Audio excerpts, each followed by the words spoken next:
The Galactic Coalition Academy had trained soldiers from 43 different alien species for over 6,000 years. The instructors there had seen every kind of warrior. They had seen courage and cowardice. They had seen creatures of all shapes and sizes, learn to fight, but they had never seen anything like humans. Kyle Bennett arrived at the academy on a cold morning with 11 other human recruits. He was 22 years old. He had brown hair and brown eyes. He was not tall. He was not short. By human standards, he was completely ordinary. But here, surrounded by aliens, he felt very small. The Voran cadets stood 8 feet tall. Their bodies were covered in natural armor that could stop bullets. The Kethrani had 4 arms and moved like water, smooth and fast. The Dolari could see in complete darkness and breathe in any atmosphere. These species had evolved for millions of years to become perfect soldiers. Kyle could do none of these things. He was just a human from a small planet called Earth. Senior Instructor Vorith watched the new recruits line up for their first day. He was a Kethrani with blue-gray skin and eyes that had seen 17 wars. He had trained 10,000 soldiers in his career. When he looked at the humans, he felt something close to pity. The Coalition had only recently discovered Earth. These humans were an experiment. Their planet had no advanced technology, no energy weapons, no genetic modifications, no faster-than-light travel. By every measurement the Coalition used, humans were one of the weakest species ever admitted to the Academy. The first day of training proved this was true. Kyle ran slower than the Kethrani. He lifted less weight than the Voran. He could not see in the dark like the Dolari. When the scores were posted that evening, Kyle was in the bottom 15% of his class. Varth called him aside after training. The alien tried to make his face show kindness. He'd learned that humans responded well to this expression. "Do not feel bad," Varth said. "Many species need extra help during training. We will make things easier for you. We understand your limitations." Kyle just nodded. "Thank you, Instructor." That night, when all the other cadets went back to their rooms to sleep, Kyle stayed in the training yard. Vorath noticed this from his window. He watched the human run the obstacle course again, and again, and again. Each time, Kyle fell. Each time, he got back up. A Voran cadet named Gorthik walked past and saw the human struggling. "Why do you keep trying?" he asked. "You will never catch up to us." Kyle wiped sweat from his face. "Maybe not, but I can get better than I am now. What is the point?" "The point is that I am not done yet." Kyle did this every night for the first week. He trained after everyone else had stopped. He studied how the other species moved and tried to copy their techniques. He watched the Kethrani and learned their fluid movements. He observed the Voran and figured out how to use leverage against bigger opponents. He paid attention to the Dolari and began to think 3 moves ahead in any fight. Vara started to notice small changes. Kyle's times were not improving dramatically. But something else was happening. The human was adapting. He was learning. He was finding ways to work around his weaknesses instead of accepting them. During a sparring session in the second week, Kyle was paired with Gorthik. The massive Voran laughed out loud. This would be easy. The first fight lasted 4 seconds. Gorthik hit Kyle once and the human went down hard. He lay on the mat, unable to breathe. "Rest," Varth commanded. "You are clearly not strong enough." There is no shame in admitting this. Kyle got to his feet. Blood dripped from his lip. "Again," he said. Gorthik laughed even harder. The second fight lasted 6 seconds. The third lasted 8. The fourth lasted 12. By the fifth fight, Gorthik was not laughing anymore. He was frustrated. He was hitting the human as hard as he could, but the human kept getting up. Every time Kyle fell, he stood back up. Every time he lost, he asked for another fight. "Why will you not stay down?" Gorthic demanded. Kyle spat blood onto the mat. He smiled. "Because getting up is what I do." That night, long after midnight, Vareth walked through the academy grounds. He could not sleep. Something about the human bothered him. Something he could not explain. He found Kyle in the training yard. The human was doing push-ups. His arms were shaking badly. Sweat covered his entire body. He had clearly been doing this for hours. His muscles should have given out long ago. "Private Bennett," Vareth said, "you must rest. Your body needs time to recover." Kyle did another push-up. "Just finishing my set, Instructor." "How many more do you have left?" 100. Vareth quickly calculated what he was seeing. Based on the human's physical condition, completing 100 more push-ups should be impossible. His muscles were exhausted. His form was breaking down. Every sign showed that he should stop. Kyle did 100 more push-ups. When he finished, he stood up slowly. His legs wobbled. His arms hung limp at his sides. But he was smiling. "Good night, Instructor," Kyle said. He walked back to his quarters without falling. Though Vareth could see the pain in every step he took, the Kathrani instructor stayed in the training yard for a long time after that. He was thinking about what he had just seen. In 6,000 years of training soldiers, no one had ever simply refused to accept their own limits like this. Other species reached their maximum and stopped. That was normal. That was biology. This human had reached his maximum and kept going anyway. Vareth did not understand how this was possible. The body had limits. The mind knew these limits. When you reached them, you stopped. That was how every species worked. That was how the universe worked. But Kyle Bennett did not seem to know this. Or perhaps he knew it and simply did not care. Vareth returned to his office and sat down at his desk. He began to write a report about what he had observed. He did not know how to explain it in scientific terms. Finally, he wrote, "Humans may not understand the concept of impossible. This requires further study." He looked out his window at the empty training yard. In a few hours, Kyle would be back out there, training again, pushing past limits that should not be pushed past. It was either the most foolish thing Vareth had ever seen, or the most remarkable. He was beginning to think it might be both. 3 months passed at the academy. The time had come for the first elimination round. Cadets who failed to meet the minimum standards would be sent home or moved to support jobs. The tests would push every recruit to their absolute limit. The instructors would measure not just performance, but potential. They would find out exactly how good each cadet could possibly become. For the Vorn, that potential was very high. For the Kathrani, it was even higher. For humans, according to every scientific model the Coalition had created, the potential was very low. Kyle Bennett was supposed to fail. The examination started with a 40-kilometer run through areas with different gravity. Some sections pulled you down hard. Others let you float. It was exhausting and confusing. Kyle finished in the bottom third of his class, exactly where the predictions said he would finish. The Vorn cadets barely seemed tired. The Kathrani had run at a steady pace the whole way without slowing down. Next came the strength test. Each cadet had to lift heavier and heavier weights until they could not lift anymore. Kyle's best lift was less than half of what the weakest Vorn could manage. This was expected. This was biology. Humans were simply not built for strength.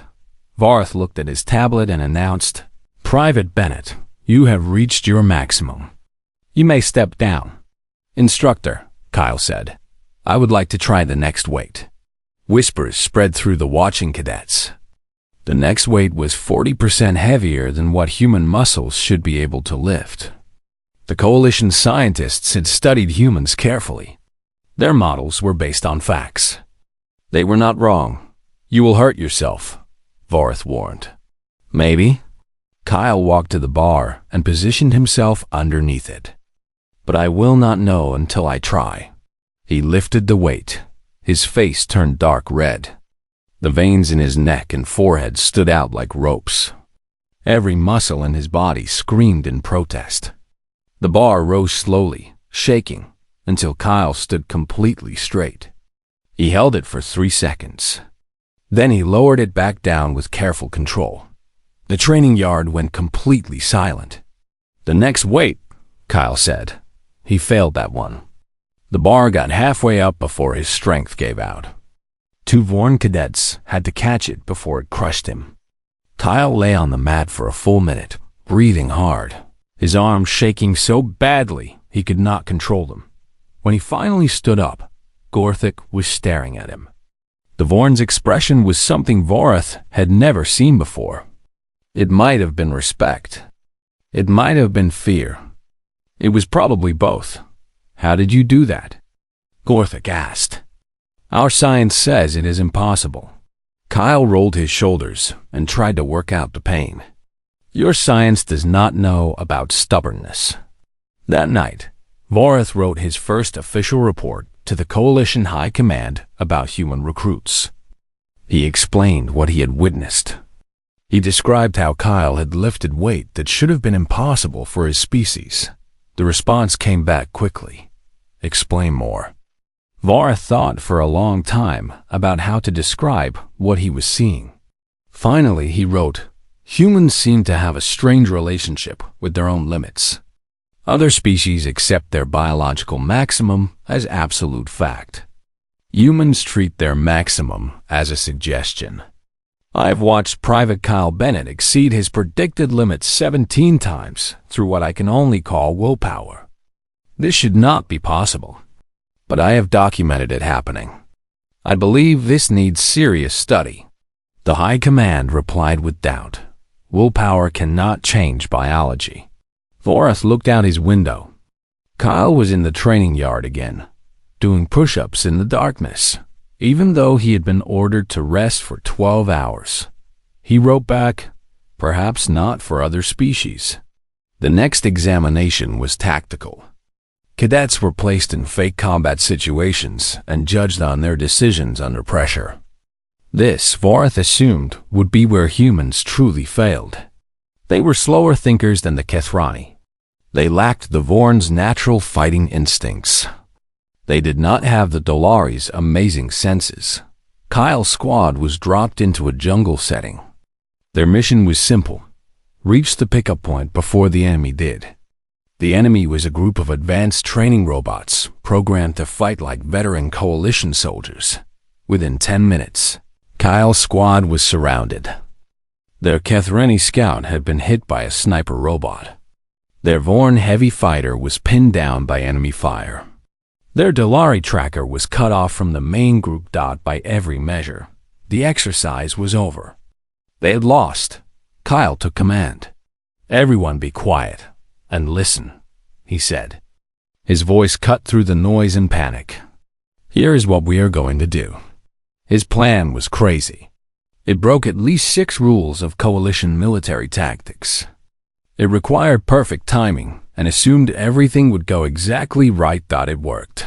15 minutes later, Kyle's squad reached the pickup point. They were the only squad that day to complete the exercise.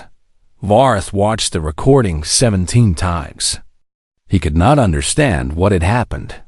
Kyle's decisions were not the best choices according to any computer program. His moves were not based on better training or natural advantages. Instead, Kyle had done something the robots could not predict. He had made choices that only made sense if you assumed they would work through pure determination.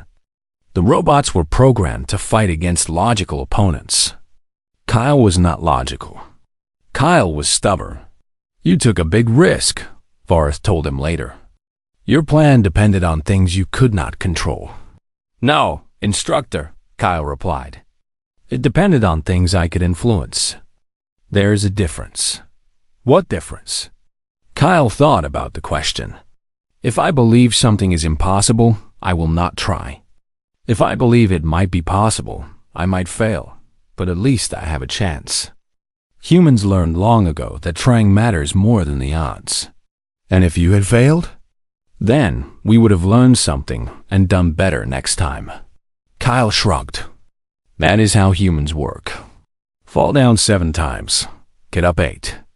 It is not complicated. Vara sat alone in his office for a long time after Kyle left. He was starting to understand something about humans that the coalition had completely missed.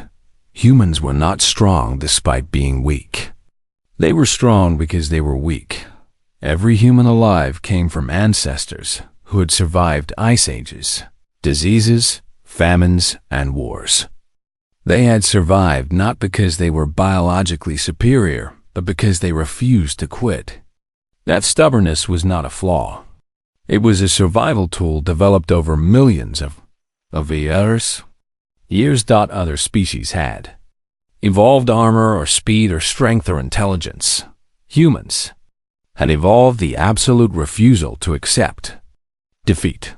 And Varath was beginning to realize that this might be the most powerful weapon of all. 6 months into training, the Academy began its most difficult challenge. They called it the Crucible. For 3 days, cadets would face constant physical and mental stress. They would get very little food, water, or sleep. The exercise was designed to find the breaking point of every soldier.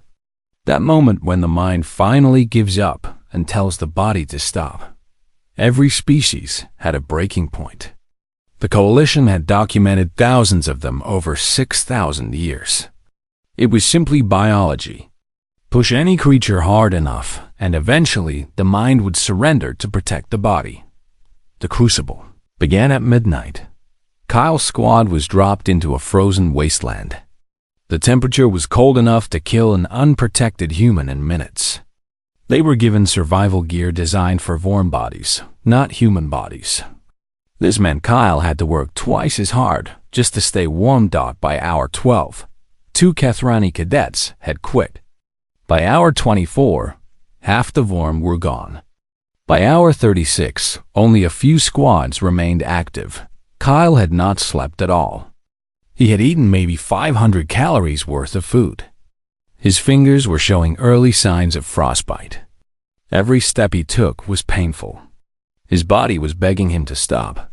His squadmates watched him with growing worry. "Bennett," said Mora, a Dulari who had grown to respect the human over the past months. "You need to rest. Even for a human, this is too much." "I will rest when we are done," Kyle said through chattering teeth. "You could die out here." "Probably not." Kyle forced himself to smile. "And if I do, at least I will have given everything I had." At hour 48, the instructors added a new problem. Enemy contacts appeared on their radar. Training robots surrounded their position. The exhausted cadets had to defend themselves while still moving toward their goal. Kyle's squad was down to 5 members. 3 Vorn, 1 Dulari, and Kyle.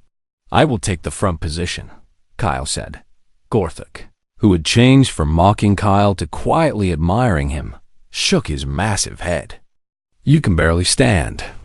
"I will take the front." "No." Kyle checked his weapon and started moving. "You are stronger than me. That means you need to be ready to fight if we get attacked. I am the best choice for the front because if I go down, the squad loses the least important member." The logic was cold and practical. It was also exactly the kind of thinking that made humans such good soldiers. They did not let emotion get in the way of winning. They moved through the frozen landscape.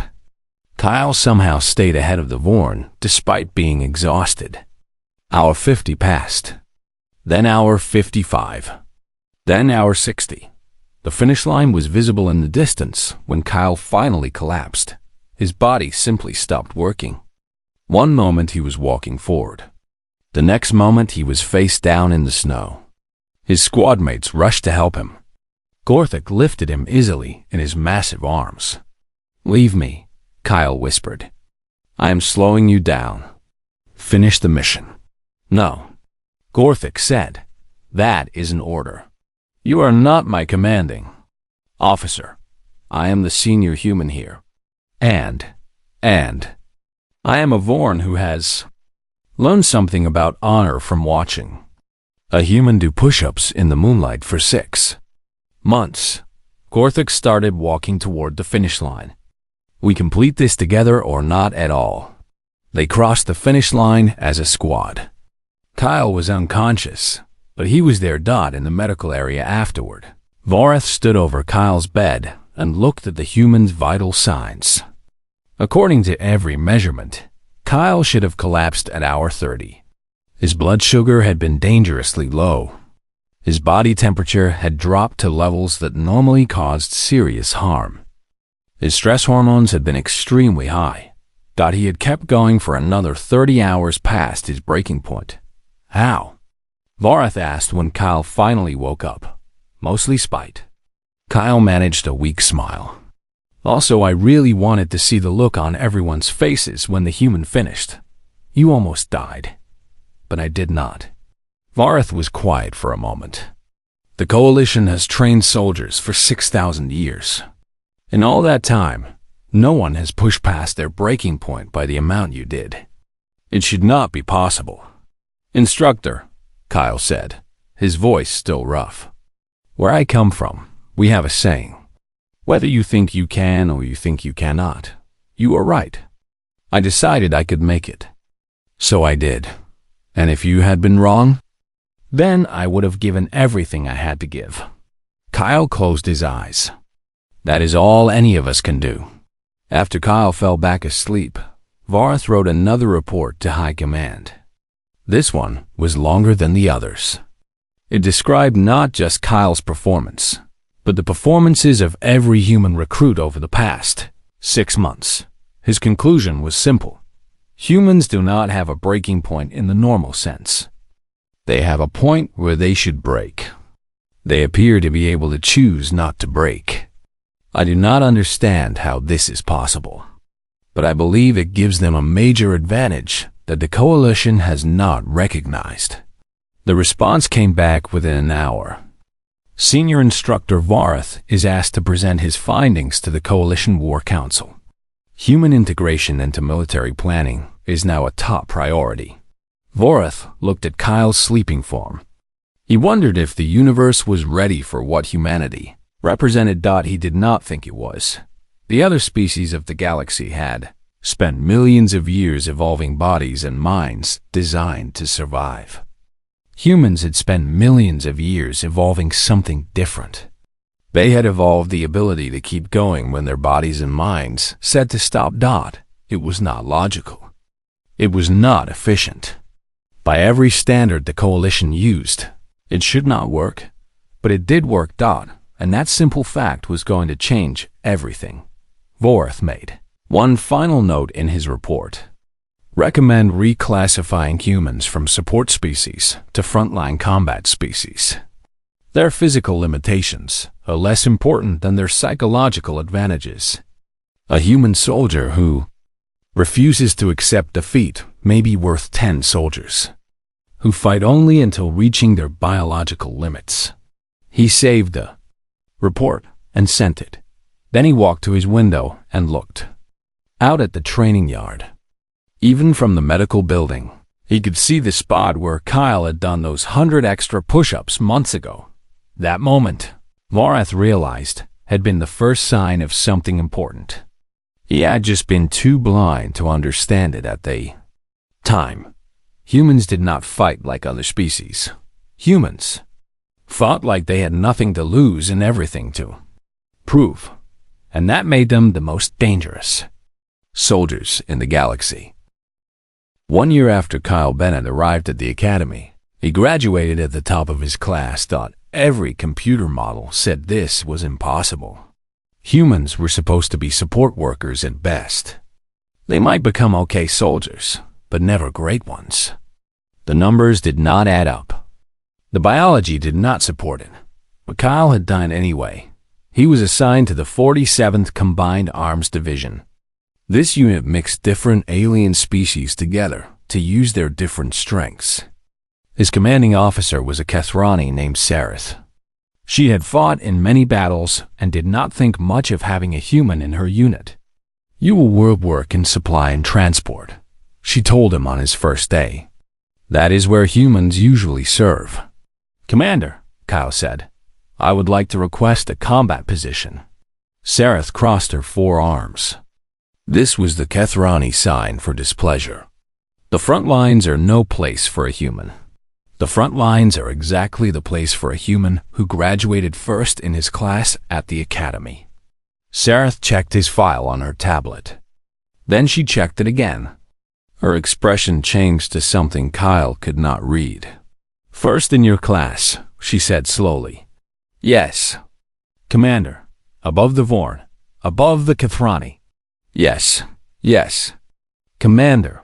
Sareth was quiet for a long time. "I have heard stories about humans. Strange stories. Tales about your kind doing things that should not be possible.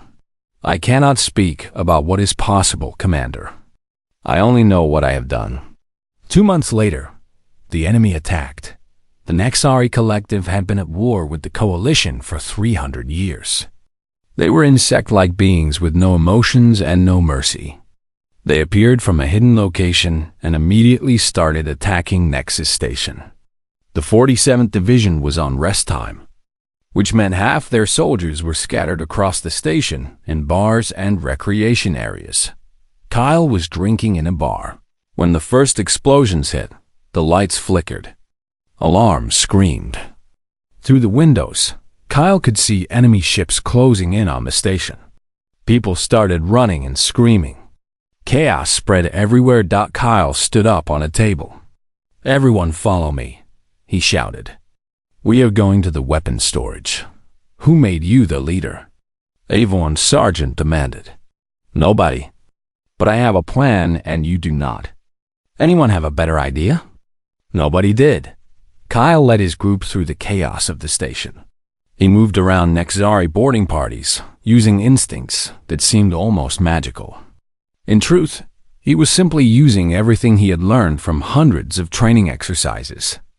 He was adapting to conditions that the Nexari could not predict because his movements followed no logical pattern. They reached the weapons storage.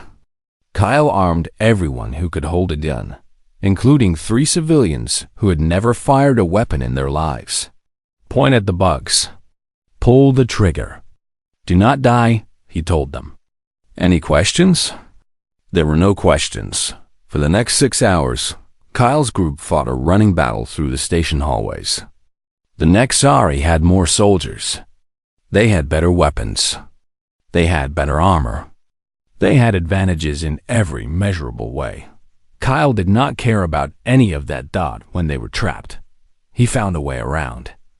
When they were outgunned, he found cover. When they were about to be overrun, he attacked so aggressively that the Nexari fell back in confusion. The enemy could not understand why a weaker force would advance instead of retreat. It did not fit their programming. During one fight, Kyle took a plasma burn to his left arm. The wound was bad. It should have taken him out of the battle. He wrapped it with a piece of his shirt, took a painkiller from his medical kit, and kept fighting. "You need to go back to safety," Mara told him. The Dulari had somehow ended up in his group. "That wound is serious." "Probably," Kyle agreed. "But if I go back, who leads?" "Anyone else. Anyone else is not crazy enough to do what needs to be done." Kyle smiled despite the pain. "That is my job." The battle for Nexus Station lasted 18 hours. When Coalition reinforcements finally arrived, they found a station that should have fallen. Instead, they found small groups of defenders who had held on through pure stubborn refusal to lose. Kyle's group had saved over 200 civilian workers. They had held a critical junction point that stopped the Nexari from reaching the station's power core. If that junction had fallen, the entire station would have exploded. Commander Sareth found Kyle in the medical area afterward. His arm was in a healing device. His body was covered in burns and cuts. The early reports say you took command of 47 people with no official authority, she said. You held a defensive position for 14 hours against a larger enemy force. Something like that. The reports also say you personally killed 32 enemy soldiers. I was not counting. Sareth sat down beside his bed. Her forearms were folded in a way that meant she was thinking about something difficult. I have fought the Nexari for 20 years, she said. I have never seen anyone fight the way you did today. You did not just resist them. You made them afraid. They are soldiers. Soldiers understand fear. The Nexari do not feel fear. They do not have that emotion. Kyle thought about this. Then they were confused. Confusion works just as well. How did you know what to do? Nobody has ever held that junction point before. Every computer simulation shows it cannot be held. Kyle laughed, which hurt his ribs but felt right. Commander, where I come from, they told us that a bumblebee should not be able to fly. Something about the physics being wrong. But bumblebees do not know physics, so they fly anyway. He shrugged with his good arm. Humans are like that. We do not know what is impossible, so we do it anyway. Sareth was quiet for a long time. Finally, she said, I am recommending you for the Silver Constellation Medal. Thank you. Commander, I am promoting you to Lieutenant. Thank you. Commander, and I am making sure every Kethrani officer in the fleet reads the report of what happened here today. Sarah stood up. The Coalition needs to understand what it has in humanity. I think today was just the beginning. She was right. Over the next few years, humans proved themselves in battle after battle.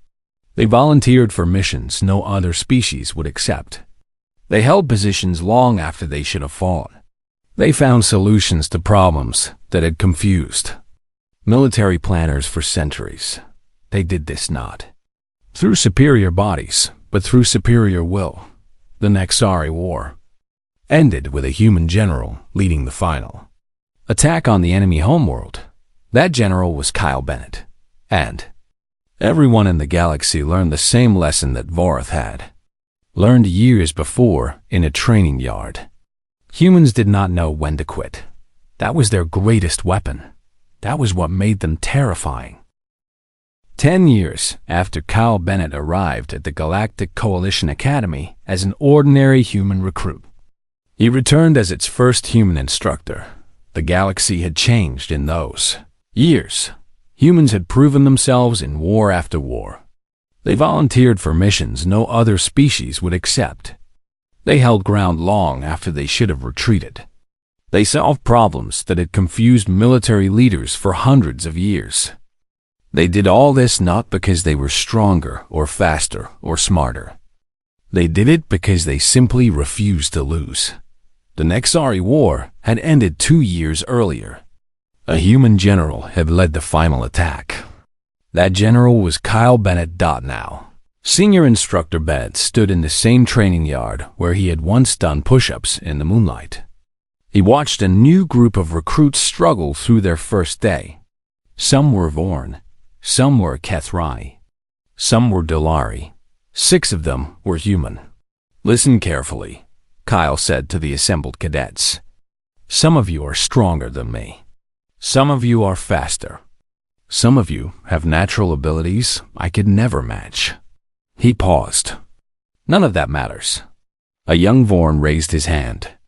Instructor Bennett, with respect, our biological advantages are proven facts. Facts change. Kyle smiled. I have seen a human lift weights that should have killed him. I have seen humans survive conditions that would have ended any other species. I have seen humans win battles that every computer said were impossible. Do you know why? The Vorn shook his head. Because humans do not know when to quit. We treat impossible as a challenge. We treat certain death as a suggestion. Kyle started walking through the rows of recruits. You have all read the reports. You know what humans have done in the past 10 years. Some of you are wondering if those reports are exaggerated. He stopped in front of a human recruit. She was a young woman named Lisa Park. She reminded Kyle of himself from years ago. Ordinary looking, easy to overlook, completely underestimated. The reports are not exaggerated, he said. If anything, they do not tell the full story. The people who wrote those reports still do not fully understand what humans can do. What can we do, Instructor? Lisa asked. Anything. Kyle turned to address everyone again. The Coalition spent 6,000 years measuring the limits of every species. They had charts and graphs and computer models that told them exactly what each species could and could not do. Then humans showed up and broke every model they had. He pointed at the training course. Today, you will run that course. Most of you will finish in the time your biology predicts. But some of you will do better than expected. And a few of you will do things the models say are impossible. The Vorm raised his hand again. How will we know if we have exceeded our predicted performance? You will not know. And that is the point. Kyle grinned. The moment you start believing in limits, you have already accepted defeat. The moment you decide something is impossible, you have stopped trying to make it possible. He walked to the starting line of the training course. In a few minutes, I will ask you to run this course. When you finish, some of you will want to rest. Your bodies will tell you that you are done. Your minds will agree. Kyle looked at each recruit one by one. I am asking you to ignore all of that. When you finish the course and every part of you is screaming for rest, I want you to do 100 more push-ups. Not because it will make you stronger, not because it is required, but because learning to push past finished is the most valuable skill any soldier can have. What if we cannot do 100 push-ups? A Kithrani cadet asked. Then do as many as you can. Then do one more. Then do one more after that. Kyle shrugged. The number does not matter. What matters is that you keep going after everything tells you to stop. He stepped back. Begin. The recruits ran the course. As expected, they finished in times that matched their biological profiles almost exactly. The Vorm were fast. The Kithrani were faster. The humans were somewhere in the middle. Then, one by one, they started doing push-ups. The Vorn cadet, who had questioned Kyle, finished his predicted maximum of 73, and then stopped. His arms were shaking badly. Rest, Kyle told him. Or do not rest. Your choice. The Vorn stared at him for a long moment. Then he lowered himself back down and did another push-up. And another dot by the time he collapsed. He had done 90-1. Lisa Park did 112. When the training session finally ended, Kyle gathered the recruits together one last time. Today was your first lesson, he said. Most of you exceeded your predicted performance. Some of you by a lot. The biological models would say that is impossible. Your bodies would say it is painful. He paused. But you did it anyway. Why does it matter, Instructor? Lisa asked. Because someday you will be in a battle where the odds are against you. Where every computer says you should retreat. Where every smart calculation says you should surrender. Kyle's voice grew harder. On that day, the only thing that will save you is knowing that should and will are different words. That what you can do is always more than what anyone expects, including yourself. He looked at the human recruits specifically. Our species has been part of the Coalition for less than 15 years. In that time, we went from being dismissed as weak and primitive to being feared by every hostile force in the galaxy. Not because we are stronger or smarter or faster, but because we do not quit, ever. Kyle smiled. For a moment, he was back in this same training yard, exhausted and outmatched, doing push-ups in the darkness because he refused to accept that he had given everything he had. The instructor told me to rest, he said. I did 100 more push-ups and smiled. That is the human way. That is what I am going to teach you. He turned to walk away, then stopped. Same time tomorrow. Get some sleep. You will need it. As the recruits left, Lisa Park came up to him. Instructor Bennett? Why did you smile when you did those extra push-ups? What was funny about it? Kyle thought about it. It was not funny. It was defiant. Every time someone tells you that you cannot do something, and you do it anyway, you prove something important. Not to them. To yourself. He put a hand on her shoulder. You will understand eventually. Probably when you're exhausted and beaten, and every smart part of your brain is telling you to give up. That is when you will smile. And that is when you will know what it means to be human. Lisa nodded slowly. I think I'm starting to understand. Good. Kyle started walking toward his room. Now get some rest. And if you feel like doing some extra training tonight, the yard is always open. That night, Kyle looked out his window at the training yard. Lisa Park was there. Doing push-ups in the moonlight, he smiled. 20 years later, Lisa Park became the first human to command the entire coalition fleet. Reporters asked her about her famous teacher. Kyle Bennett taught me something nobody else understood, she said. He taught me that the only limit that matters is the one you accept. Everything else is just an obstacle to overcome. What was the most important lesson he gave you? Lisa smiled. In that moment, she looked exactly like her instructor had looked all those years ago. He told me to rest. I did 100 more push-ups and smiled. Some species were born strong. Humans chose to be. That was the bus. Difference. That had always been the difference. And that was why the galaxy learned to respect the strange, stubborn, impossible species from a small planet called Earth.